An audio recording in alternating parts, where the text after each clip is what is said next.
If the great gods be just, they shall assist the deeds of justice men. No, worthy Pompey, what they do delay, they not deny. Whiles we are suitors to their throne, decays the thing we sue for. We, ignorant of ourselves, beg often our own harms, which the wise powers deny us for our good. So find we profit by losing of our prayers. I shall do well. The people love me, and the sea is mine. My powers are crescent, and my auguring hope says it'll come to the full. Marc Antony in Egypt sits at dinner and makes no wars without doors. Caesar gets money where he loses hearts. Lepidus flatters both, of both is flattered, but he neither loves, nor either cares for him. Caesar and Lepidus are in the field. Where? A mighty strength they carry. Where have you this? 'Tis false. From Silvius, sir. He dreams. I know they are in Rome together looking for Antony. But all the charms of love, salt Cleopatra, soften thy waned lip. Oh, let witchcraft join with beauty, lust with both. Tie up the libertine in a field of feasts, keep his brain fuming. Epicurean cooks sharpen with cloyless sauce his appetite, that sleep and feeding may prorogue his honor, even to a lethed dullness. And now, Varius. This is most certain that I shall deliver. Marc Antony is every hour in Rome expected. Since he went from Egypt, 'tis a space for farther travel. I could have given less matter a better ear. Venus, I did not think this amorous surfeiter would have donned his helm for such a petty war. His soldiership is twice the other twain. But let us rear the higher our opinion, that our stirring can from the lap of Egypt's widow pluck the ne'er lust-wearied Antony. I cannot hope Caesar and Antony shall well greet together. His wife that's dead did trespasses to Caesar. His brother warred upon him, although I think not moved by Antony. I know not, Venus, how lesser enmities may give way to greater. Were it not that we stand up against them all, 'twere pregnant they should square between themselves, for they have entertained cause enough to draw their swords. But how the fear of us may cement their divisions and bind up the petty difference, we yet not know. Be it as our gods will have it. It only stands our lives upon to use our strongest hands. Come, Venus. Good Enobarbus, 'tis a worthy deed, and shall become you well, to entreat your captain to soft and gentle speech. I shall entreat him to answer like himself. If Caesar move him, let Antony speak over Caesar's head and speak as loud as Mars. By Jupiter, were I the wearer of Antonius' beard, I would not shave today. 'Tis not a time for private stomaching. Every time serves for the matter that is then born in't. But small to greater matters must give way. Not if the small come first. Your speech is passion. Pray you, stir no embers up. Here comes the noble Antony. If we compose well here, to Parthia. Hark, Ventidius. Yonder, Caesar. I do not know, Maecenas. Ask Agrippa.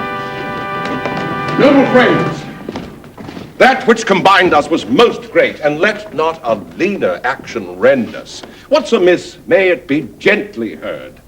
When we debate our trivial difference loud, we do commit murder in healing wounds. Then, noble partners, the rather for I earnestly beseech, touch you the sourest points with sweetest terms, nor cursedness grow to the matter.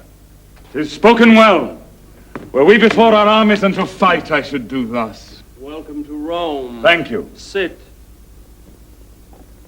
Sit, sir. Nay, then.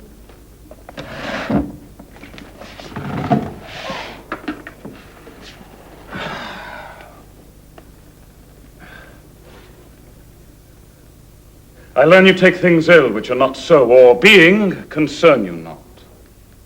I must be laughed at. If for nothing or a little I should say myself offended.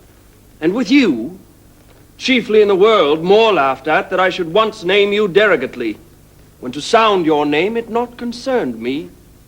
My being in Egypt, Caesar, what was't to you? No more than my residing here at Rome might be to you in Egypt. Yet if you there did practice on my state, your being in Egypt might be my question. How intend you practiced? You may be pleased to catch at mine intent by what did here befall me. Your wife and brother made wars upon me, and their contestation was theme for you. You were the word of war. You do mistake your business. My brother never did urge me in his act. I did inquire it and have my learning from some true reports that drew their swords with you. Of this my letters before did satisfy you.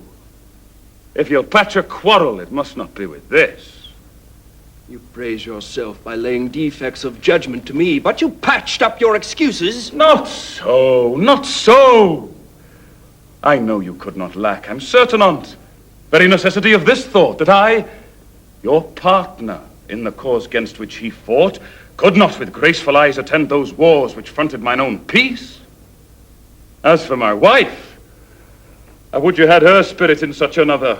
The third of the world is yours, which with a snaffle you may pace easy, but not such a wife. Would we had all such wives that the men might go to wars with the women. So much uncurable. Her garboil Caesar, made out of her impatience, which not wanted shrewdness of policy too. I grieving grant did you too much disquiet. For that you must but say I could not help it. I wrote to you when rioting in Alexandria.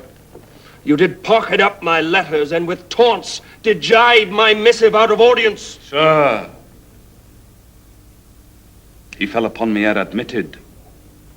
Then 3 kings I'd newly feasted, and did want of what I was in the morning, but next day I told him of myself, which was as much as to have asked him pardon. Let this fellow be nothing of our strife. If we contend, out of our question wipe him. You have broken the article of your oath, which you shall never have tongue to charge me with. Soft, Caesar. No, Lepidus, let him speak. The honor is sacred that he talks on now, supposing that I lacked it. But on, Caesar, the article of my oath. To lend me arms and aid when I required them, the which you both denied. Neglected, rather. And then when poisoned hours had bound me up for mine own knowledge, as nearly as I may, I'll play the penitent to you. But mine honesty shall not make poor my greatness, nor my power work without it. Now, truth is, Fulvia, to have me out of Egypt made wars here. For which myself, the ignorant motive, do so far ask pardon as befits mine honor to stoop in such a case. 'Tis noble spoken.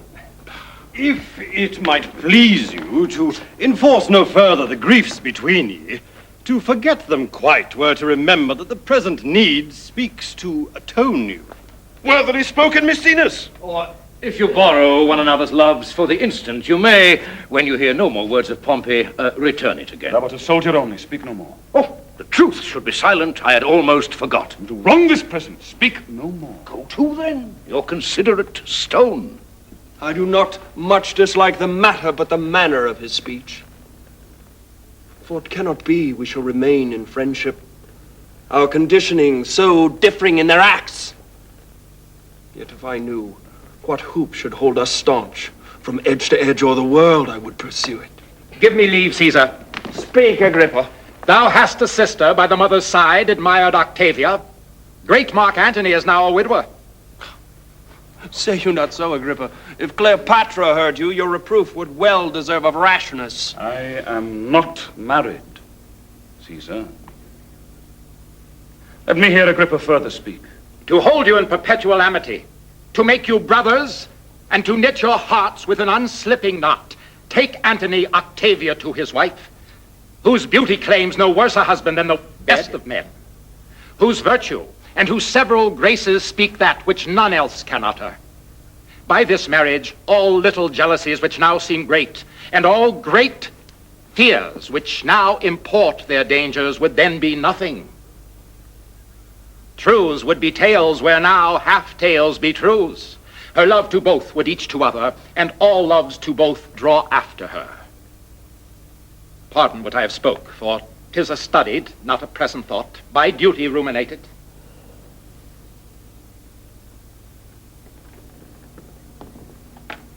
Will Caesar speak? Not till he hears how Antony is touched by what is spoke already. What power is in Agrippa if I would say, Agrippa, be it so, to make this good?